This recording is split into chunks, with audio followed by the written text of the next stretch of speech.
Hello, everyone, and welcome to the Genetics and Genomics virtual event.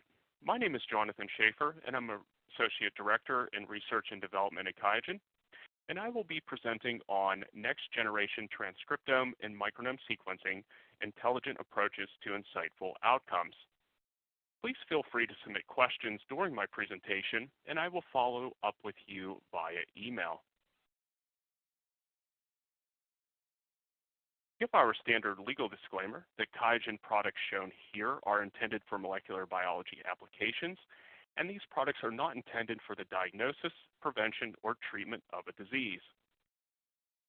So for today's agenda, we want to begin with an RNA-focused NGS overview, and then we'll go into the meat of the presentation. We'll begin with RNA extraction, then move into library preparation, follow up with sequencing, then discuss analysis, and ultimately conclude with an overview of our Genomic Services and a summary, and then we'll field any questions.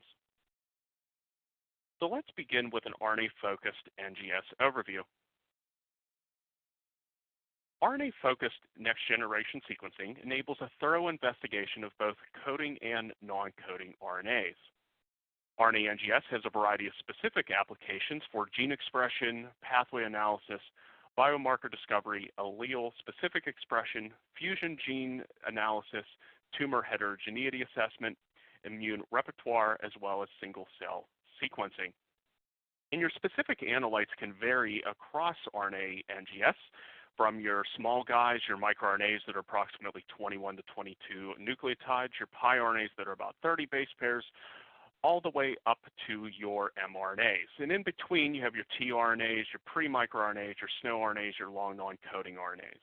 So if you look collectively at the RNA universe, there's quite a bit of analytes that have a variety of unique features. So if you look at three distinct RNAs, mRNAs, long non-coding RNAs, and microRNAs and small RNAs, each one have unique individual properties. mRNAs are obviously coding. They range in length from 200 to 100,000 nucleotides. They have a 5' cap, and they have a poly-A tail. So the poly-A tail here is one of the key features of your mRNAs. There's about 21,000 human genes, and the broad range of expression goes from very low to very high. Long non-coding RNAs are both non-coding, and they have regulatory functions. Their size is about the same as mRNAs, but one difference is that they may or may not have poly-A tails. And my experience is that you cannot rely on having poly-A tails when assessing long non-coding RNAs, so it's basically best to assume that they do not have them. Now moving on to microRNAs and small RNAs, this is its own universe that these small RNAs have. They're non-coding, and they do possess regulatory functions like their long non-coding counterparts, but these guys are only 19 to 25 nucleotides. They have no poly-A, and there's only about 2,600 or so human microRNAs, and they vary in expression from very low to very high. And our first tip comes that the unique properties of RNAs demand specialized library prep solutions. So now let's take a look at what I term the pyramid of NGS success. Your NGS quality depends on quite a number of things. At the base of the pyramid is your sample source, and then one level up is your actual sample. Working our way up further is that you need to have high quality extracted RNA. You need to include the correct library preparation kit. Ultimately, your sequencing needs to be both tailored for your RNA analytes of interest, and you need to also allocate correct read budget for your RNAs. And ultimately, at the top of the pyramid is both primary, secondary, and tertiary analysis. And at the pinnacle, you reach your ultimate NGS success. So when you're working with a variety of RNA sequencing, the samples that you will be typically using are fresh frozen cells and tissues, FFPE tissues, serum plasma, biofluids, as well as whole blood. And one of my tips is that you want to choose your sample prep kits that provide you with the flexibility to analyze all RNAs. And we'll touch on this as we move into the next section. But what I mean is that if you have interest in small RNAs, you want to choose an isolation kit that isolates both your small RNAs, so your microRNAs, as well as your long RNAs, your long non-coding RNAs, and your mRNAs. You don't want to choose a kit that just isolates your mRNAs and long non-coding RNAs. Now to the second point in our agenda, let's discuss RNA extraction. So here at Teijin, we've built our reputation over decades now on providing the gold standard for sample preparation, and this includes RNA. And basically, we have a total RNA solution for every sample type. So for fresh frozen cells and tissues, we have our microRNA family of kits, and basically these enable you to isolate both your small RNA and your long RNA all in one eluate. It's basically your true total RNA. Your RNA kits typically isolate your long RNAs only, and your all prep can give you your DNA, RNA, and microRNA all in separate eluates. For FFPE tissue, we have the microRNA kits as well as, again, the all prep kits. Serum and plasma, we have the microRNA serum plasma advanced kit, which is a chiazole chloroform-free kit. We also have our traditional microRNA serum plasma kit that is chiazole chloroform-based. And we have the QIAAMP circulating cell-free DNA RNA kit. For exosome enrichment and isolation from serum and plasma, we have the ExoRNA serum plasma MIDI and Maxi kit. If you want to know the difference, it basically boils down to these kits accepting different amounts of input sample. Furthermore, we have the PAXgene blood microRNA kit and the PAXgene tissue microRNA kit that are compatible with the PAXgene tubes. As a tip here, heparin is a very potent reverse transcription inhibitor. And this comes into play when working with plasma samples. And basically, if you have a heparin collection tube, that these massively inhibit your ability to do reverse transcription, and you don't receive any library. However, we do have a solution for this, and this is something that you can ask a question about. But we do have a customized protocol from QIAGEN R&D that enables you to remove heparin from your samples. Looking at the microRNA serum plasma advanced solutions in more detail, we have the microRNA serum plasma advanced kit as well as the advanced QIAcube HT kit. And looking in more detail, on the left here for the serum plasma advanced kit, these accept serum and plasma, start with 200 microliters of sample material going in. Your RNA eluate is 10 to 20 microliters, which is more than adequate to perform next generation sequencing library prep with. And the spin column format, you can automate up to 12 in a QIAcube Connect. Now for the 96-well plate, you can, again, use up to 200 microliters. Your RNA eluate is a little bit higher, but you can do 24 to 96 samples in batches of 8. Now on to sample prep instrumentation. On the top left, we have the QIAcube HT, which offers a sample size of a 96-well format, and the isolation kit that is compatible is the RNA 96 QIAcube HT kit. In the top right is a new sample prep device that we have out. This is the QIAcube Connect, and you can perform 12 samples per run. And it is able to automate over 80 QIAGEN kits with over 3,000 protocols, and this includes both DNA and RNA as well as protein. Also in the new QIAcube Connect, there is a UV light for decontamination. And on the bottom, we have the QIAexpert. This is used for quantification and quality control of DNA and RNA, and the sample input is 1.5 to 2,000 nanograms per microliter. And there's preloaded apps for your isolation kit. Very nicely, you can quantify and qualify up to 16 samples in 2 minutes. So some quality control recommendations for RNA samples. Now we look at concentration for fresh and frozen cells and tissue, as well as FFPE, we use the standard spectrophotometer. And I say no QC for serum and plasma. So before you all get upset that I'm saying, well, no QC, how can you have no QC? We'll go through and then I'll discuss the serum and plasma at the end. So for purity, so your 260 to 280 and 260 to 230 ratios, we again recommend a standard spec, but for serum and plasma, again, no QC. And for size distribution analysis, we recommend a QIAGEN, a bioanalyzer, tape station, or fragment analyzer. And again, though, for serum and plasma, no QC. So we don't recommend QC for serum and plasma or concentration assessments because a lot of the concentration readings and quality assessments are based off of the presence of ribosomal RNA. And in serum and plasma, there is not a high amount of ribosomal RNA. And as a result, your concentration readings look artificially low with serum and plasma, as well as your purity looks quite bad, and your size distribution is basically non-existent for serum and plasma, just because your ribosomal RNA isn't there to interpret. And instead, how we deal with serum and plasma typically is that you add a fixed volume of your RNA eluate based off of the amount of sample that went into your isolation kit.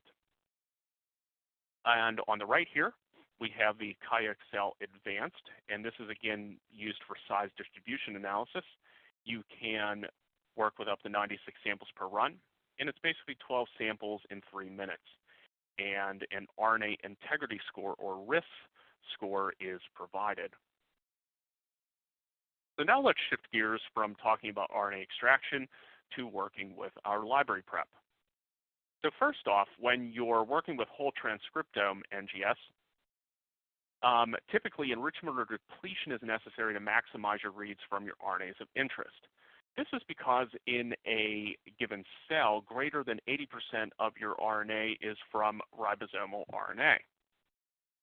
And highly abundant transcripts consume a lot of reads. And around this, enrichment or depletion is used to obtain more reads from your RNAs of interest, such as your mRNAs and your long non-coding RNAs. So your enrichment or depletion strategies are that you can poly-A select for any RNAs that contain poly-A tails.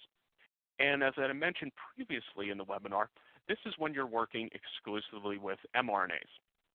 That long non-coding RNAs may or may not have poly-As, so there's no guarantee that if you poly-A enrich that you'll actually select for your long non-coding RNAs. And at the bottom, we have ribosomal depletion. So basically what the magnet here is doing is it's removing your ribosomal RNA.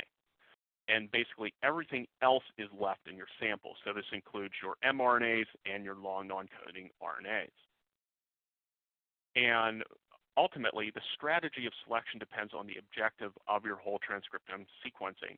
If you're only interested in mRNAs, I would poly-A select. If you're interested in all of your RNAs, so your mRNAs and your long non-coding RNAs, I would ribosomal deplete.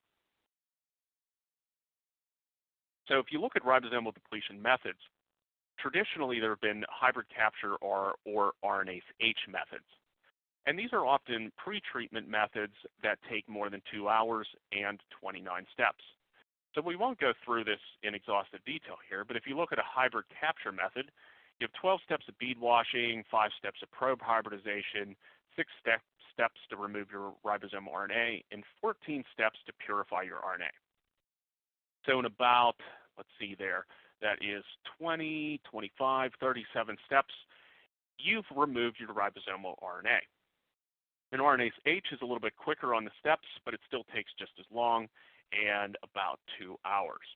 So collectively, the hybrid capture and RNase H methods that are quite popular are pre-treatment methodologies that are time-consuming and arduous, and you have a higher chance for sample loss. And again here, all you're doing is removing ribosomal RNA. So at QIAGEN, what we've developed is a patent-pending technology that is rapidly much better and faster than any other method.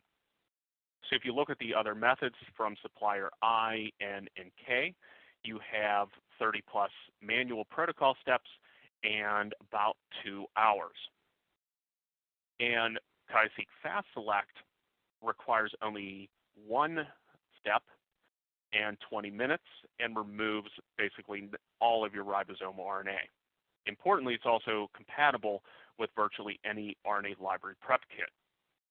So what we've done here at QIAGEN is that, again, you're just removing ribosomal RNA. So why in the world should it take you 2 hours and 30 steps to do this? We've changed the way we're doing things, and we've reduced this down to 1 step and 20 minutes. So to go into the specifics of how QIAseq Fast Select works, basically you combine it with your RNA sample in the top bubble here. You then perform fragmentation if your library kit and sample type require it. Then step 3, you stepwise cool your sample from 75 degrees to 25 degrees over 20 minutes. This is basically where Fast Select is working. And then you complete your remaining library preps. What this kit does is it removes cytoplasmic and mitochondrial ribosomal RNA and or globin mRNA. And it works with human, mouse, rat, and custom. And it works by blocking cDNA synthesis of unwanted RNAs. So this is added during your library prep, and you prevent ribosomal RNA from being synthesized into cDNA. Importantly, no enrichments or cleanups are needed. It's compatible with all types of samples from FFPE, blood, biofluids, tissues, and cell lines. It can work with 1 nanogram to 1 microgram of RNA, and we've tested its compatibility with the QIAseq Stranded Total RNA Library Kit, TruSeq Kit from Illumina, NEB Next from NEB, and the Kappa RNA HyperPrep from Roche. Looking at some performance data, Fast Select offers robust performance in addition to speed. So for this experiment, we took 100 nanogram aliquots of universal human reference RNA. We either did no treatment or poly-A selected the mRNA or performed ribosomal depletion with Ribo0 from Illumina or QIAseq Fast Select. So if you look at the percentage of our RNA reads, with no treatment, you see about 90% of your reads. For poly-A enrichment, you see about 1%, Ribo0 Gold about 4 to 5%, and QIAseq Fast Select about 1%. Importantly, in the 2 scatter plots then, you have QIAseq Fast Select on the x-axis and no treatment on the y-axis for the center graph. And you can see that when you look at the remaining genes between QIAseq Fast Select and no treatment, you have basically the expression falls on a straight line with an R-squared of 0.94, suggesting that Fast Select is not disturbing gene expression profiles. In addition, on the right, when you compare Fast Select to Ribo0 Gold, the gene expression again then falls on a straight line. So even though we are using only 1 step in 20 minutes, we're not disturbing the gene expression profile. One more slide, when you look at QIAseq Fast Select with FFPE samples, Fast Select likes to work with very degraded samples, which isn't always the case for other ribosomal depletion technologies. So for example, when you look at QIAseq Fast Select with FFPE samples, basically the colored diamonds represent replicates, and the same samples were used for both QIAseq Fast Select and Ribo0 Gold. QIAseq Fast Select, the remaining ribosomal RNA was all at about 1%, while for Ribo0 Gold, the ribosomal RNA remaining was 6 to 10%. In addition, when you look at the gene expression between 2 replicates, the concordance was an R-squared of 0.92 for Fast Select for normal FFPE, and on the bottom, it was 0.96 for cancer FFPE. Now, this is in comparison to, for Ribo0 Gold, the R-squared was only 0.82, and it was 0.83 for cancer FFPE. In addition, one of the things to note is, as Ribo0 is a pre-treatment technology, these samples required much more amplification, suggesting loss of sample material. So not only does FastSelect remove more ribosomal RNA, your gene expression is more stable and reproducible, and you do not lose material like you do with Ribo0. So FastSelect is then again compatible with the QIAseq stranded total RNA library kit, as well as the TrueSeq stranded, NEB-Next, and the Kappa RNA hyperprep. Ultimately, FastSelect is compatible with most RNA library prep kits. And if you have any questions about what kits that FastSelect is compatible with, just send me a question or an email, and I can work with you for a protocol. So now let's shift gears naturally into talking about the QIAseq stranded RNA sequencing kits. So we have two. One is the stranded mRNA select kit. So this is where you select for mRNAs and then perform library prep. And the second kit is just the stranded kit. So this is where you would combine the QIAseq FastSelect for ribosomal depletion with the QIAseq stranded total RNA library kit on the bottom. So the QIAseq stranded library kits make a stranded library kit without actinomycin D or DUTP. To work through the workflow, you start with your RNA and then perform fragmentation and FastSelect ribosomal anaglobin removal. Following this, you work your way down and perform first strand synthesis. Second strand synthesis and repair and A addition is performed. And second strand synthesis is performed with phosphorylated random primers. And what this does is that when you perform your adapter ligation, you're only ligating to the phosphorylated second strand. And this is depicted here next to adapter ligation. And you can see that you ligate strands to only the 5' end of the phosphorylated second strand, and then the 3' ends of the other ends. And ultimately then, when you perform library amplification, you're only amplifying one strand, namely the second strand. And this is how we derive strandedness in the QIAseq stranded libraries. So when you benchmark the QIAseq stranded kit and supplier T using the seq-QC samples, so these are universal human reference RNA and human brain reference RNA, and two titrations of these, the strandedness is basically identical between the two kits. So even though we're deriving strandedness in a different manner, the strandedness is still very high, on the order of 98%. So when now you look at a principal component analysis of the reference samples, the samples segregate as suggested. So you have universal human reference RNA, 3 parts human reference RNA to 1 part human brain RNA is closest to the UHRR. Then you have 1 part UHRR to 3 parts HBRR, and ultimately HBRR is up at the top right.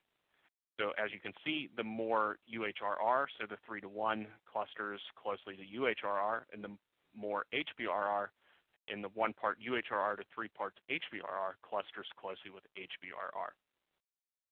And on the right, then, you have the clustering of both the QIAseq and supplier T, that all of these are together here on the same chart, and these kits demonstrate both similar strandedness as well as expression profiles. So now let's shift gears from whole transcriptome analysis and discuss targeted RNA NGS. So why should you perform targeted RNA NGS? Basically, the user defines the targeted regions, and not all regions in the transcriptome are relevant. So what this allows you to do is focus only on what is relevant to you. Second point is that it improves your limit of detection, or LOD. And this is because your more read budget is allocated to each sample. This enables you to have a deeper depth of coverage and leads to an increased confidence in calling low expression genes. Third point is that you can multiplex more samples together because you're using, again, your read budget more efficiently. And smaller targeted regions enable higher sample multiplexing. And the last point is, why should you perform QIAseq targeted RNA NGS? And this is because both library amplification and sequencing bias are removed. And this is accomplished using unique molecular indices, or UMIs. So let's now look at UMIs. So here we have the principle of unique molecular index. So you have two genes here, gene 1 and gene 2. And in the original sample, you have 3 copies of gene 1 and 2 copies of gene 2, giving you a ratio of 3 parts to 2. Okay, so now if you go through a NGS library kit workflow without UMIs and just interpret your raw reads, so we'll just look at the bars on the left under raw reads, you have 12 reads of gene 1 and 6 reads of gene 2. Now, this leads to a ratio of 2 parts to 1. And what this suggests, though, is a different sample complexity compared to your original sample. So originally you were at 3 to 2, and if you just interpret your raw reads, you're 2 to 1. So now let's integrate UMIs into the workflow. So prior to amplification, each molecule is tagged with its own unique molecular ID. So each copy of gene 1 and gene 2 receive its own unique sequence. So then when you amplify and sequence, and look now at the small colored bars under the raw reads, the reads are collapsed based off of the molecule counts. So your first molecule of gene 1, there's 4 copies, 4 reads of it, but basically these are condensed back into just 1 molecule. So even though you have 12 reads of gene 1, the duplication and replication is removed, collapsing these back into 3 individual copies. And you do the same for gene 2, and you have 6 reads, but there are only 2 molecules identified due to the UMIs. So once you remove any redundancy, you retain the 3 to 2 ratio of gene 1 to gene 2. Ultimately, quantification based on UMIs reflects quantities of original RNA molecules. So looking at the principles of UMI, your assumption is that if you take RNA samples and perform 4-fold dilutions and amplify each the same, ultimately you would have a 4-fold difference in reads.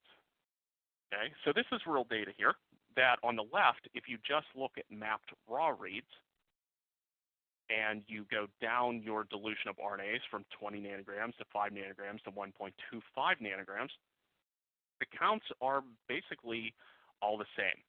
So even though you have a decreasing amount of RNA, when you just mapped raw reads, because you've basically multiplexed the samples together all at the same molecular amount, you are then resulting in just the same number of reads per sample.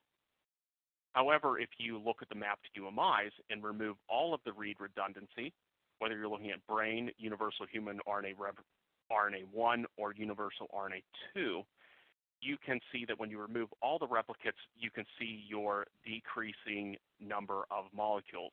So from 20 nanograms to 5 nanograms, you see this 4-fold decrease. And from 5 nanograms to 1.25 nanograms, you again see your 4-fold decrease. So the assumption here is correct that when you're using 4-fold dilutions with the same extent of amplification, you do see your 4-fold difference in reads because you've accounted for any read redundancy and are only looking at the molecules. Here we have the workflow of the QIAseq targeted RNA library construction. It's a very nice quick workflow, can be accomplished in less than half a day. Basically, you start with your total RNA, perform cDNA synthesis, and then perform a primer extension and UMI assignment to your genes of interest. Following a bead cleanup, you perform a first stage PCR using a second gene-specific primer. And in your third step, you perform a second stage PCR, which is basically your universal amplification of your library, including your sample indexing. Ultimately, one final bead cleanup, and you have your library that's prepared for sequencing. Now, when you're working with ultra-low amounts of RNA, The QIAGEN UPX is a kit that is very useful for this, both for targeted RNA as well as whole transcriptome. These are 3' technologies that are ideal for single cell and cell pellet experiments, 1 cell up to 100 or 1,000 cells, as well as for ultra-low inputs of purified RNA from 10 picograms to 1 nanogram or 10 nanograms. And basically, you have 96 and 384 well options where you're coding each of your cDNAs with a unique identifier. And these are, again, for both targeted and whole transcriptome analyses. So the principle behind this is that in each well of the plate, there's an anchored oligo-DT primer that has both a unique molecular identifier, or UMI, as well as a cell ID. And there are 96 or 384 unique designs. So after reverse transcription, all wells from the plates are combined into one tube. So basically, you synthesize cDNA and take your entire 96-well plate and put all of the cDNA in one tube. You can do this because each cDNA has its own unique cell ID. Afterwards, each tube basically gets one of the traditional sample indices, giving you the ability to multiplex thousands and thousands of samples together. Also, you can go quite the opposite from 1,000 samples to even only 8 transcriptomes. But the nice part about this is that you are basically, after performing cDNA synthesis, you've collapsed all of your transcriptomes into one library prep. How this works visually then is on the left here. You perform individual RT reactions in each well, and just for brevity, we have 2 wells shown here. And each well receives its own unique cell ID. This is shown at the end of the anchored oligo-DT primer. So after cDNA synthesis, you pull all wells from one plate into one tube. Here we have just our 2 cell IDs represented, and then perform all remaining reactions and library preps on one tube. On the right here, we have how you can basically expand this to as many plates as you want, and each plate receives its own traditional sample index for subsequent sequencing. If you look at your options, basically what type of RNA-seq is the best. So if you're performing stranded RNA-seq, this gives you your full complement of your entire structure of your RNA, both your exons and your introns. This requires a hefty read budget of 25 to 50 million reads. So if you're performing targeted RNA sequencing from 100 to 1,000 genes, and you're only specifically interested in a specific region, you only need about 500,000 to 4 million reads per sample, depending on your size of your gene panel.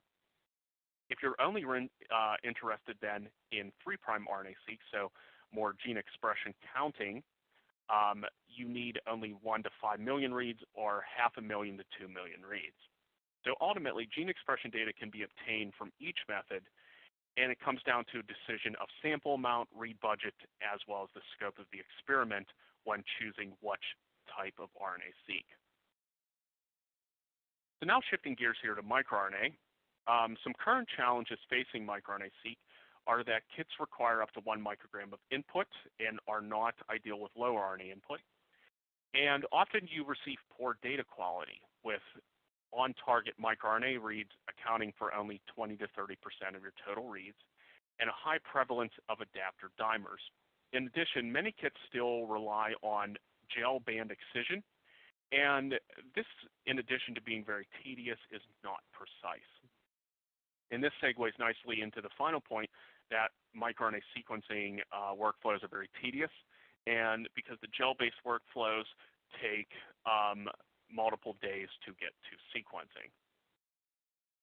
So in response, we've developed the QIAGEN microRNA kit, and this is a microRNA focused NGS prep kit and bioinformatics. What you can do with the kit is differential expression analysis as well as novel microRNA discovery. Some features of the kit are that it is gel-free and very rapid. You can do a full workflow in about 7 hours, and there's no gel excision or subsequent extraction and purification. It accommodates a broad range of RNA input from 1 to 500 nanograms, and there's no adapter dimers at any RNA input.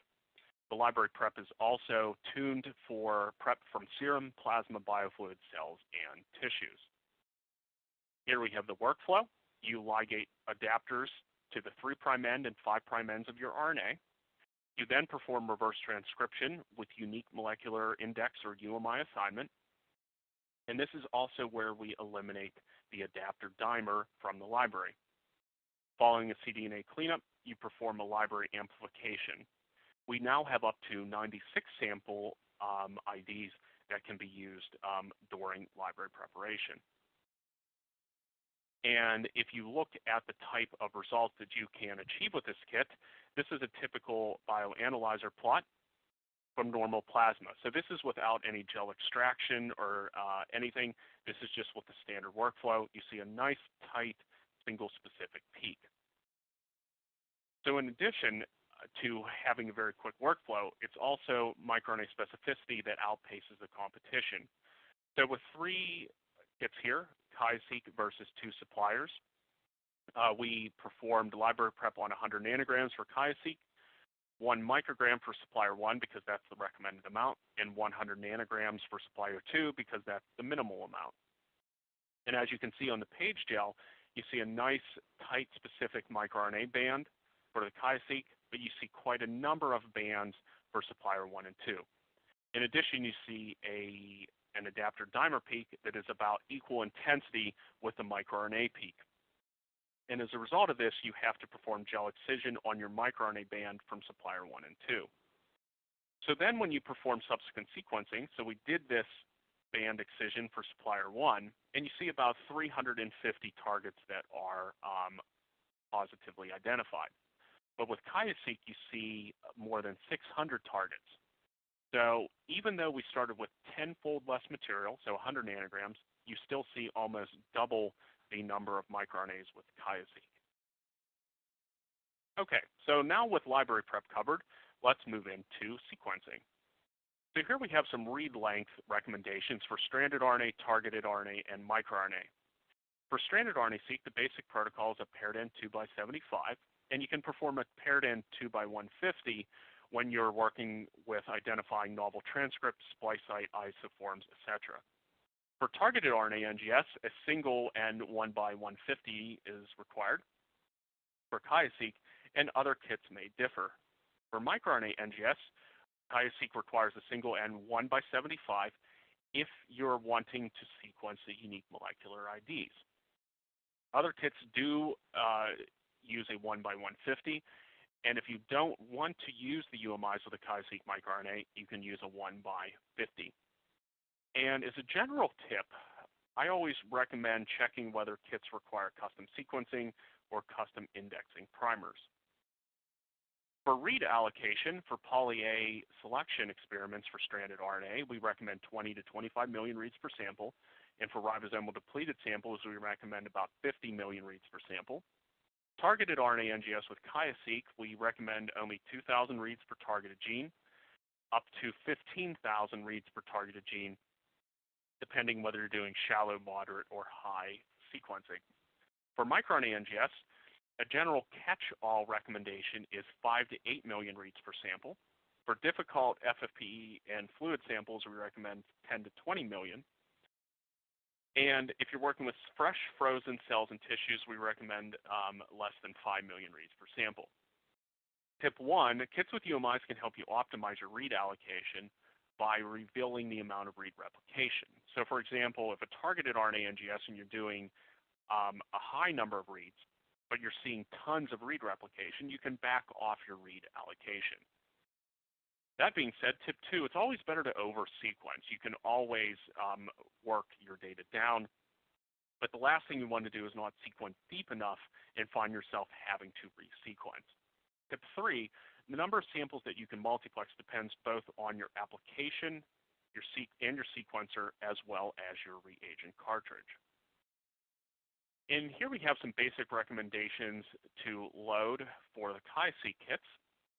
And as a general note up front, the optimal library amount may need to be empirically determined. But for QIAseq stranded, 9 picomolar for MiSeq, 1.6 for NextSeq, and both for QIAseq targeted RNA NGS and microRNA NGS, 10 picomolar for MiSeq, as well as 1.2 for the NextSeq. And as another tip, all sequencers are slightly different. So no two MiSeqs are the same, no two NextSeqs are the same. So find your sweet spot and err on the side of caution. So now let's discuss analysis. So for primary mapping and secondary analysis, for stranded RNA-seq, we recommend CLC Biomedical Genomics Workbench. So this is for both the analysis and visualization of data from all major NGS platforms. For targeted RNA NGS, we also recommend CLC, but for QIAseq targeted, you also have a GeneGlobe Data Analysis Center. And for microRNA NGS, we recommend CLC, and for QIAseq microRNA, we also recommend either the GeneGlobe Data Analysis Center or CLC. GeneGlobe is a very stripped down basic analysis. It's free and basically gives you your primary mapping. And you can also perform differential expression analysis. CLC has much more advanced features that you can modify and tailor your analysis specifically for what you want. So looking at the CLC, there is new ready-to-use workflows and tools specifically for the QIAseq microRNA. And basically, it's workflows and tools that walk you completely through both primary mapping and differential expression analysis. Specifically for microRNA, you can map to miRBase version 22, and you can select your species for mapping. And the tool ultimately supports annotation of multiple species in order of priority. So if you say, for example, want to map a human sample, but to all of miRBase, you can move all of your available species here on the left into the selected right and map to all of miRBase. Then for the CLC output, there's multiple sample reports and a top 20 expressed microRNA species. So in the top here, reports for many samples can be combined to get a complete overview of the analysis. So samples 1 through X, and you can look at the top 20 mature sequences in this example. Also in the bottom here, you can look at the top 20 abundant species for both mature and for seed sequences, and these can be displayed in a summary table across the analysis. Furthermore, CLC can feed into Ingenuity pathway analysis and combine your results with curated biological knowledge. So to discuss this further, this is where tertiary analysis comes into play in the form of Ingenuity pathway analysis. And IPA basically asks what's next by modeling, analyzing, and understanding complex omics data. So you can analyze your gene expression, your microRNA data, your SNP data, and delve into a deeper understanding of metabolomics, proteomics, and RNA-seq data. And what it does is it basically takes your data and integrates it with highly curated databases of everything that's been published. So not only does it allow you to assess your data, it allows you to assess your data in the greater context of everything that's already been known. So it allows you insight into where to maybe push your experiment and also what's unknown with your data. So it's an invaluable resource and can save you quite a bit of time. So instead of digging through manually through the literature, everything's already curated and it connects your data specifically to the public knowledge database. In addition, another avenue here for both secondary and basically from primary analysis through tertiary analysis is Omec Soft Array Studio. And with this, you can take your RNA-seq FASTQ files and sample metadata and upload it into Omec Soft. And what this does then is that it integrates your expression data with Omec Soft Land's expression data, and funnels this all into Ingenuity pathway analysis. So what do we mean here? Basically, Omec Soft Lands is a method to store and explore omics data. And think of it as a central hub to gather public disease-related data. And the land content can be organized by disease focus and is a repository for thousands of omic samples. So basically, on the left here, you have thousands and thousands of data sets, and this is integrated then with your particular data set. And on the right, you have curated findings that are published in literature and other databases that feed into Ingenuity pathway analysis. And when Omec Soft interacts with Ingenuity pathway analysis, you basically are left with a biological analysis of each data set, as well as a comparison of your analysis to all Omec Soft analyses. More details here on array lands. I've already mentioned a little bit of this, but it allows you to store, manage, search, and visualize your data. And you can analyze millions of genomic samples across multiple platforms. There's Omec Soft hosted data content for Oncoland, Disease Land, Genetics Land, etc. And you can also have privately built customer lands. All right, so let's finish up here with a look at our Genomic Services. So why should you look for QIAGEN for Genomic Services? Basically, it provides you the flexibility and expertise to execute your experiment. So you can either just turn to QIAGEN for sample prep only, or you can have a complete sample to insight workflow. So you have extensive expertise here, and you have unique access to both R&D and manufacturing from QIAGEN, and access to QIAGEN's innovative technologies, as well as consultation and guidance from lab scientists. And the Service Core labs are located in either Hilden, Germany, and or Frederick, Maryland. So when you look at the workflow of the QIAGEN Genomic Services, quality is at its core. So you have consultation and experimental design. Then you have sample submission, where QC is done on the samples. You then have library preparation, where again, QC is performed. Ultimately, next generation sequencing is performed, and complete data analysis is performed as well. So ultimately, when the data is done, it is delivered to you as a customer, and you also have one final consultation as well as follow-up with the experiments.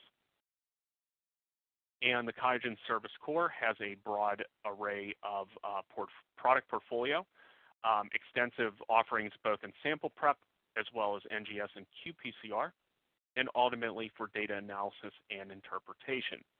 So anything that we have shown here today, including the bioinformatics, can be done by the QIAGEN Genomic Service Core.